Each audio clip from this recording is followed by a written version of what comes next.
नमस्कार मित्रों, स्वागत है आप सभी का हमारे channel one Q for you में। आज का वन क्वेश्चन पर डे में प्रश्न है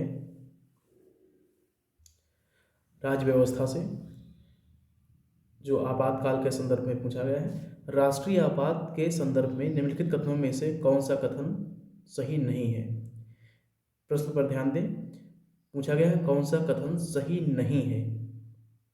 तो पहला विकल्प हम पढ़ते हैं, राष्ट्रपति मंत्रिमंडल की लिखित अनुशंसा प्राप्त होने के पश्चात ही राष्ट्रीय आपात की घोषणा कर सकता है।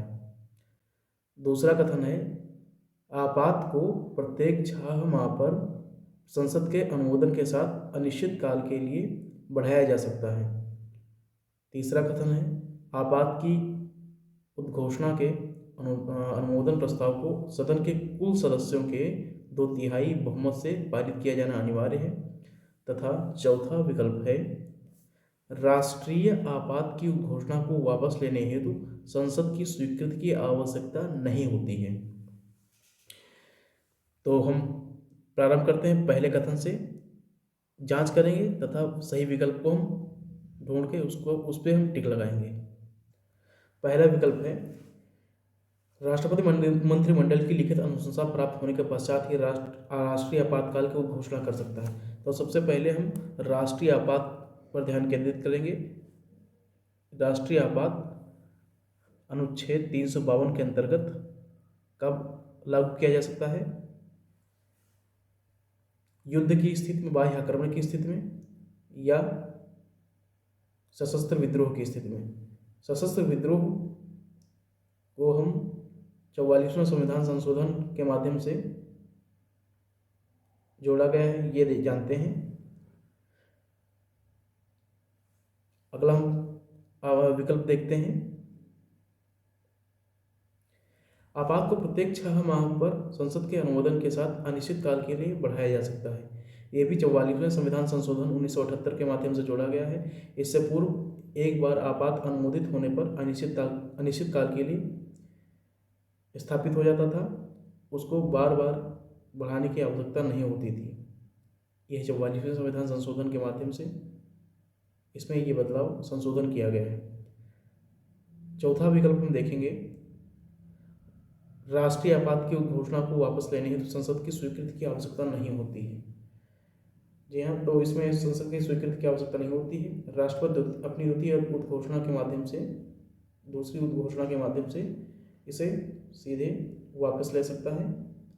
इसके लिए संसद की स्वीकृति की आवश्यकता नहीं होती है। तीसरा विकल्प हम देखते हैं, जो सी है, आपात की उद्घोषणा के अनुमोदन प्रस्ताव को सदन के कुल सदस्यों के 2/3 बहुमत से पारित किया जाना अनिवार्य है।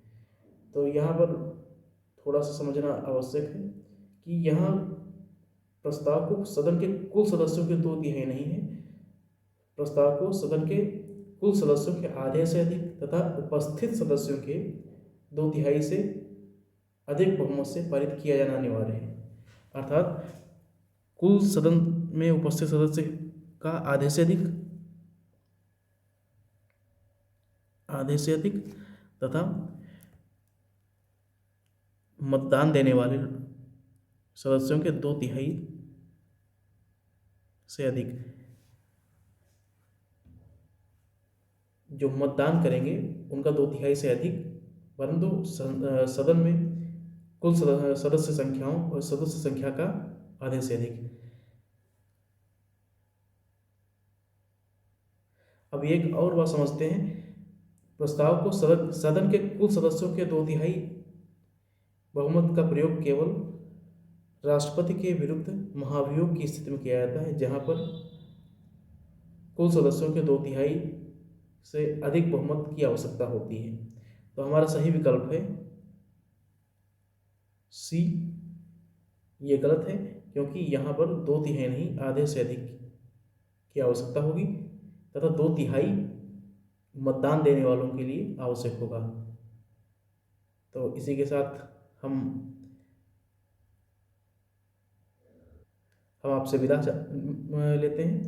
वीडियो देखने के लिए धन्यवाद आप सभी का, तथा हमारे वीडियो को आप लाइक कीजिए, शेयर कीजिए तथा चैनल को सब्सक्राइब कीजिए और अपने मित्रों के साथ वीडियो को शेयर कीजिए। देखने के लिए धन्यवाद। जय हिंद।